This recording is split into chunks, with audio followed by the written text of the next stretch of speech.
There was once a baker who had a shop in a small town in America. This baker was not a very kind man. He never gave his customers any more bread than necessary for their money, and he never smiled. But he was a very good baker. His bread was the softest bread that you could imagine. Sometimes customers paid for their bread and started eating it there in the shop. And his cakes, hmm, his cakes were really delicious. People came to his shop from all over town. When they walked down the street, they smelled the baker's wonderful bread and his delicious cakes, and they walked right into his shop. But not everyone came inside. Some people just stood outside the shop, smelling and looking in through the windows. The baker didn't like this. Their stomachs are full of the smell of my bread. I'm giving them a free lunch, and I get nothing for my hard work, he said to himself. Perhaps there's some way to put those delicious smell in bottles. Then I can sell them, just like I sell my bread. One winter morning, very early, the baker was in his shop making bread. He wasn't singing happily while he worked. He was complaining to himself about getting up early, about the cold weather, and about anything that came into his head. In the middle of all this, he looked up and saw someone looking in through the window. It was a young man wearing an old coat. He was looking at the baker's bread, and he was hungry. He was smelling the fresh bread and smiling. When the baker saw him, he felt very angry. That thief outside my shop has a stomach full of the smell of my bread. It's a free breakfast. I get nothing for my hard work, while he steals my smells. The man didn't move.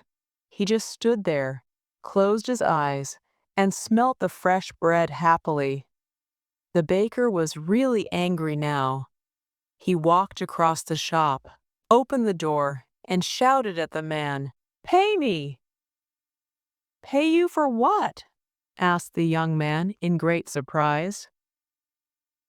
"For the smells that you've stolen," replied the baker. "But I've stolen nothing.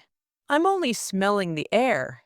Air is free," said the hungry young man. "It's not free when it's full of the smells from my shop," replied the baker.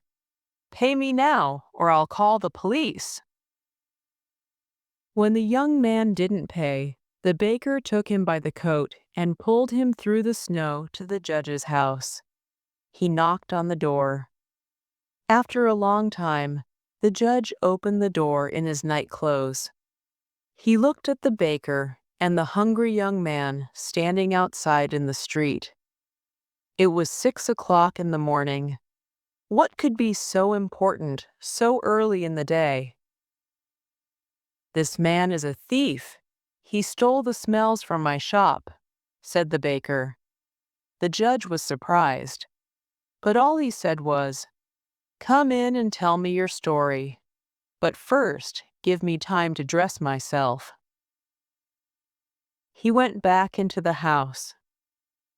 After a few minutes, he came back, and he took them inside. They all sat down together round a large table. "All right, tell me everything. Baker, you start," said the judge. He listened quietly. First, the baker told him all about the hungry man who stole all his smells. The judge went on listening. Then the young man told him that air was free and that any man could have as much as he wanted. When they finished telling their stories, the judge was silent for a few minutes. The baker started telling him again of how the other man took all his smells without paying. "Stop! Be quiet! I've decided what we'll do," said the judge. "Young man, do you have any money?" The young man put his hand in his pocket and took out a few coins. He showed them to the judge and said, "Sir, this is all the money that I have in the world." "Give those coins to me," said the judge. The young man put them into the judge's hand. "I've listened carefully to both your stories," began the judge. "It's true that the smells were coming out of the baker's shop, and these smells belong to the baker. And it's also true that this young man took those smells without paying for them. And so I say that the young man has to pay the baker for the smells that he took." The baker smiled, perhaps for the very first time in his life. He held out his hand at once for the money, but the judge didn't give him the coins. "Baker, listen and listen carefully," he said. He shook the coins in his hands, and they clinked together. "That can pay for the smells," he said to the baker. "Give me my coins, sir," said the baker, not smiling any more. "No," said the judge. "I've decided that the sound of money is the best way to pay for the smell of bread." And with that, he gave the coins back to the poor young man and told him to go home.